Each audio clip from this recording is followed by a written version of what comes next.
This is big for the Chicago Bulls. We're going to be talking about whose team it possibly could be this upcoming season on the court. Who is going to be the leader that sticks out for the Chicago Bulls? This is your host, Rico Greenhowe, and you have found yourself on another episode of Bulls Digest. And so today we're going to be talking about who could perhaps take over the leadership for this team, maybe ascend to being a franchise player, and really help the Chicago Bulls build properly as a franchise as they continue to lean in on this youth movement. And so let's go ahead and start with the first player up.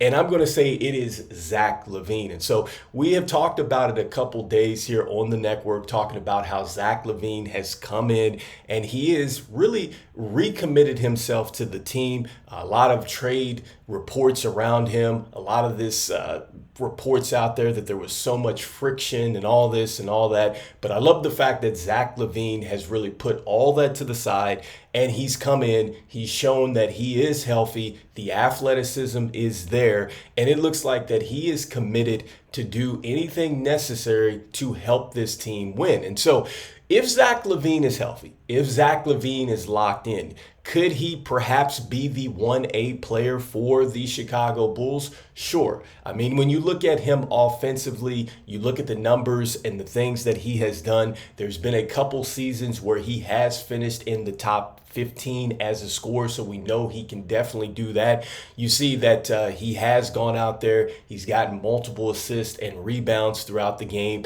and he has had some moments with the Chicago Bulls, even though, there's a lot of stats out there that are picking apart his game that, he just doesn't contribute to winning and all this and all that. But at the end of the day, there is a chance for Zach LaVine to possibly turn that around. And I think it is probably going to have to start with him being more of a vocal leader in the huddles and really keeping this team together, because that is what they are going to need. And also, too, he is going to have to be a lot more efficient in his role. I think that is really the way that he can ascend to be that 1A player. Can he become clutch like a DeMar DeRozan? That's yet to be seen, but I certainly think that would be another key aspect to him rising to this 1A type of player, franchise player, however you want to label it. But yes, he's going to have to do a little bit more there. And defensively, I'm not saying that he has to be, make the all defensive team and things like that, but he's certainly got to clean some stuff up,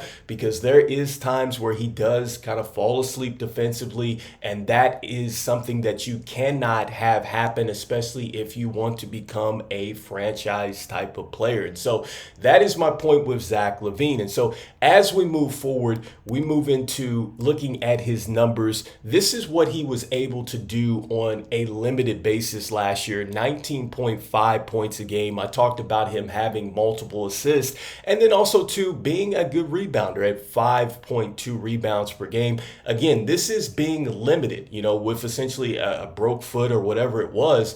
And you see that the talent is there. I think that we're going to just have to see him really just take it to the next level. That's something that we've wanted to see. It hasn't happened. Maybe with the injuries, with all the trade rumors, maybe Zach LaVine does take that step for this year. All right. And so now we move into Coby White and his situation. And so personally, I think that he can be the 1A player. I think that he, in my opinion, could be the franchise player. I've said this several times.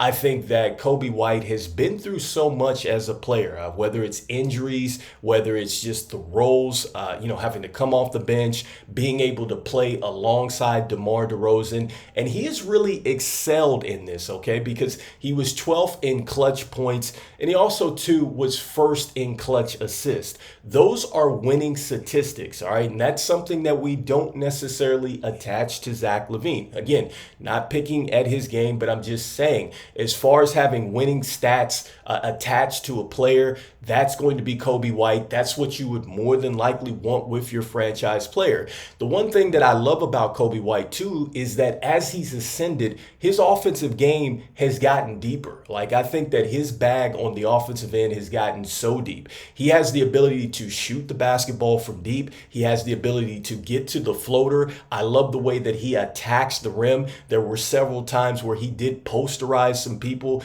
and dunking on them. And then I love the fact that he is looking to make the play as well. So he's not just locked in on the basket. And on the defensive end, yes, he is not the strongest defender, but you can tell that he has made defense a priority. It's not like you're going to come into the game and you're the opposing team and you're just going to say, okay, we are looking to get Coby White in a defensive situation. That is not the case. He competes out there. He goes hard. He gives you everything that he has. And I love that about Coby White. And that has franchise player written all over it because it's the all-around play that you love with Coby White. And so when we look at Coby White and we look at these numbers and we go a little bit deeper, just looking at just the full statistics and what he was able to do. Look, 19 points a game. We just talked about Zach LaVine and his 5 rebounds a game. Look at this, 4.5 rebounds a game, but you love the assist. And I think that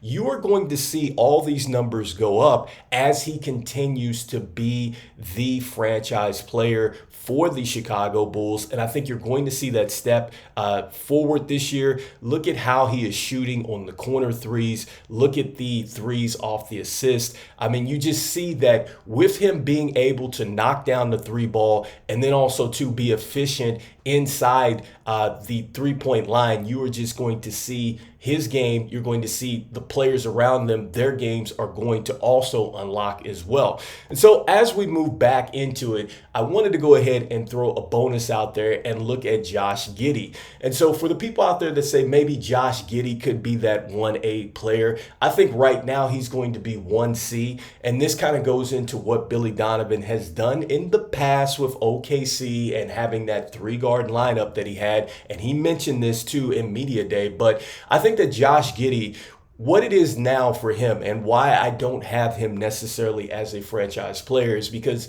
the Chicago Bulls really traded for him because they're investing in him to get to the player that he can become. And that player is a player that is a walking triple-double. And that's a player that can go out there, can get multiple assists, rebounds, can score the basketball. I think right now, offensively, he's got to get a little bit better, okay? Because he can score inside, getting to the cup and things like that, but I think he's got to become an even better 3-point shooter. I think that that's probably what you saw in OKC, and I'm not saying and suggesting that Josh Giddy just has to be a stationary 3-point shooter or anything like that, but I think for his game to take the next step, he is going to have to extend. He's going to have to make the defense extend out. Then that's going to open him up, for the driving lanes, and then for him to create a lot more 2-on-1 situations as he's driving to the basket. It's just going to unlock things for him.